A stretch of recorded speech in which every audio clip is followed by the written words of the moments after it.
রবিবার পর্যন্ত ঝড় বৃষ্টি চলবে। কোন কোন জেলায় ভারী বৃষ্টি আর কালবৈশাখীর পরিস্থিতি হতে পারে? তো বন্ধুরা, বাংলার কোন কোন জেলাগুলিতে ভারী বৃষ্টি আর কালবৈশাখী হতে পারে বিস্তারিত জানিয়ে দেবো এই ভিডিওটিতে। ভিডিওটি ভালো লাগলে লাইক করবেন। এমন ধরনের গুরুত্বপূর্ণ আবহাওয়ার খবর সবার আগে সবার প্রথম দেখার জন্য এই চ্যানেলটি সাবস্ক্রাইব করে পাশে থাকা বেল আইকনটি প্রেস করে দিন। চলুন এক নজরে দেখে নেওয়া যাক। দক্ষিণবঙ্গে শুক্রবার সকাল থেকেই মনোরম আবহাওয়া, আংশিক মেঘলা আকাশ। বেলা বাড়লে গরম ও অস্বস্তি বাড়বে। সন্ধ্যা বা রাতে বজ্রবিদ্যুৎ সহ বৃষ্টি হবে, সঙ্গে দমকা ঝড়ো হাওয়া বইবে, এমনটাই জানিয়েছে আবহাওয়া দপ্তর। রবিবারের পর ঝড় বৃষ্টির পরিমাণ কমবে, বাড়বে তাপমাত্রা।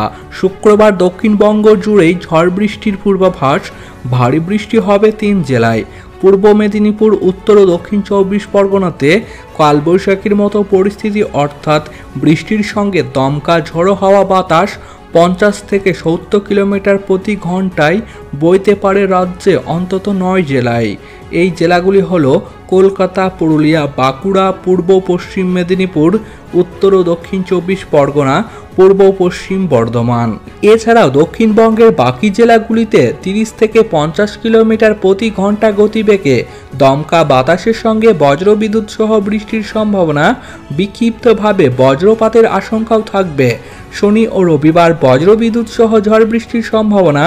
বজ্রবিদ্যুৎ সহ বৃষ্টির সঙ্গে 30 থেকে 40 কিলোমিটার প্রতি ঘন্টা গতিবেগে দমকা ঝড়ো হাওয়া বইবে। রবিবারের পর ঝড় বৃষ্টির পরিমাণ কিছুটা কমতে পারে, বাড়বে তাপমাত্রা। উত্তরবঙ্গে আজ শুক্রবার ও আগামীকাল শনিবার ঝড় বৃষ্টি চলবে।